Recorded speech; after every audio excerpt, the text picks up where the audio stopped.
Well, those of you that are fall lovers like myself, who like the nice colorful leaves, the pretty pumpkins, the gourds, the corn stalks, the mini bales, the flannel weather, if too bad I'm not in one.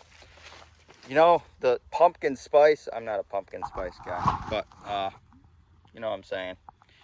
The pumpkin spice stuff, the flannels like I said, the cool mornings, the steamy afternoons because the sun came out. Fall. Everyone loves fall. Well, not everyone probably, but fall is one of my favorite times of the season for sure. And a lot of reason on the farm is because there's a million different crops we're harvesting. There's a million different colors we're picking out of the field. The leaves are changing around us. The air's cooling down. We can work another hour and not kill ourselves.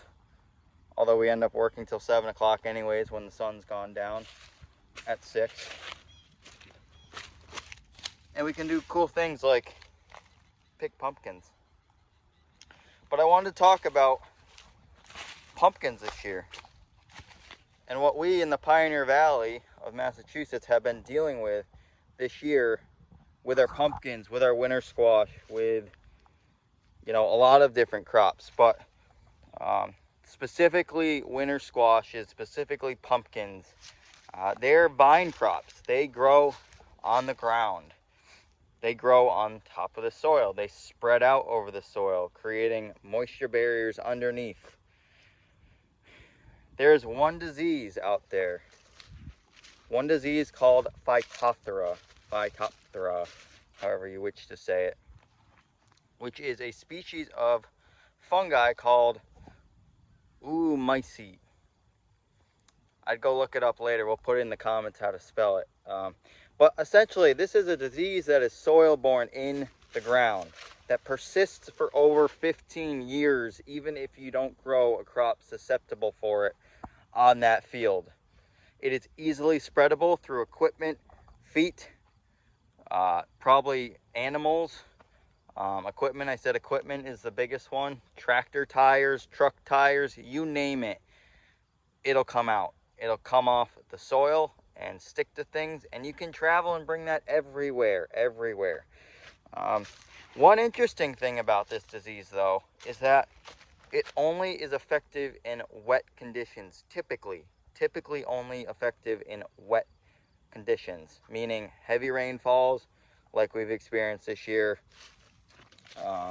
you know, low-lying fields that hold more water regularly. And the interesting part of this disease is that it travels through water. It travels through splashes in water, and it affects different crops differently, which I'll get to in a sec. But in a dry year like last year where it barely rained at all, we didn't see this disease at all. This year, Phytophthora is literally ravaging every field out there in the Pioneer Valley. You'll be lucky not to see it. And that's the big problem we're dealing with now, is that Phytophthora is just, it's been spread everywhere because it's so hard to keep it contained because it lasts forever in the soil. It's so easily spread. Just to mitigate going from a field to field, you literally have to power wash and sanitize and clean your boots, your tractor tires, your truck tires, your implement tires, your implements themselves. And it gets to the point where it's just not feasible to do. It's really difficult. And that's what we're dealing with this year, is this disease that has just destroyed the pumpkins, the winter squashes, and it's taken our crops, it's taken our yields, and down to nothing. Literally down to nothing. I just walked our 2-acre pumpkin patch by myself in an hour and windrowed the pumpkins that are left. I'm gonna turn the camera around. It's kind of depressing, but just to give you guys a realization of what we're dealing with this year, myself and many other farmers around here. There's some guys that are really lucky that either have, you know, really sandy fields that might have not seen it this year, and there's other guys that are just, you're up the creek without a ladder, they say.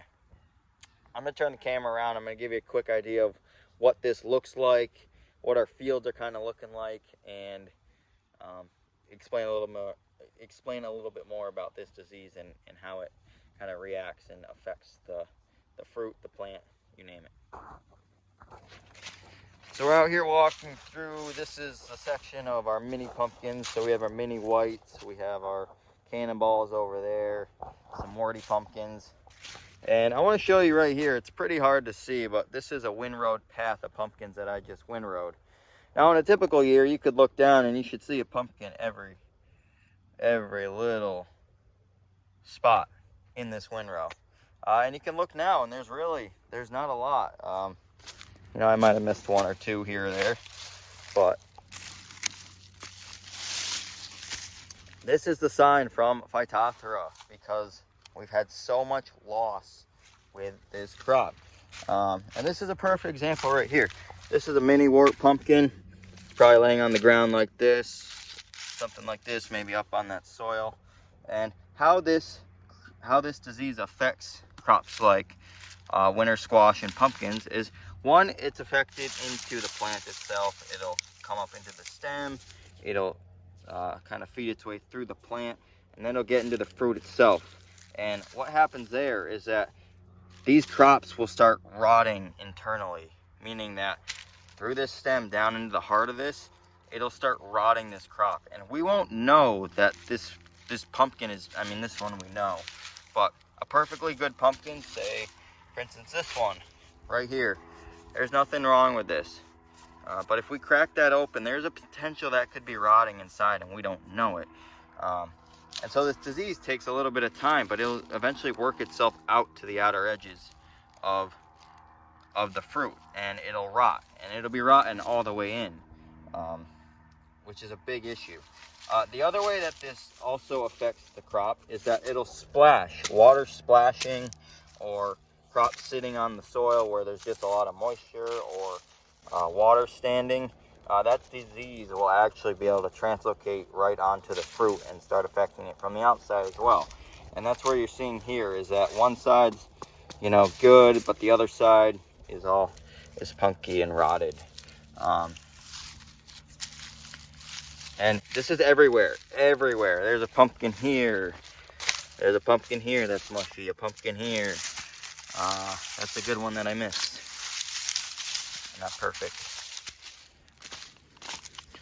There's a pumpkin here. There's a pumpkin here. There's a pumpkin here. They're all rotted. And you can kind of look. I got a windrow here and a windrow here.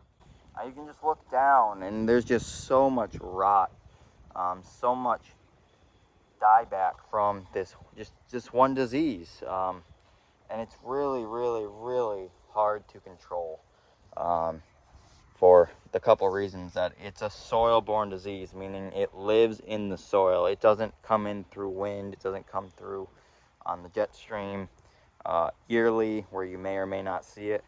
This persists in that soil. This has been in this soil for years.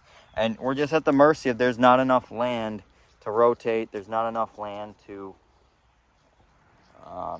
not grow these certain crops in this field, year after year, or rotational years after year, where rotted, where we're not going to see that. So this is difficult. This is kind of hard for me to look at. It's hard for me to walk through because this is my favorite part of the season, and it's just kind of destroyed. And all the time and energy into planting this, into spraying it and keeping it maintained, not there. That wasn't maintained well.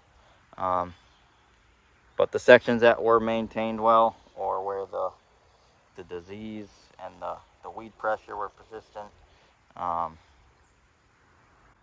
we still had immense loss here.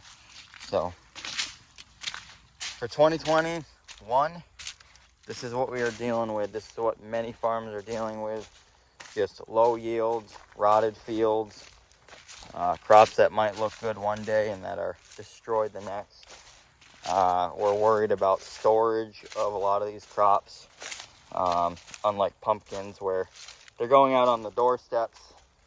Things like winter squashes, are getting put into storage bins, are getting put into barns until ready to pack out, and we're not sure if they're going to last.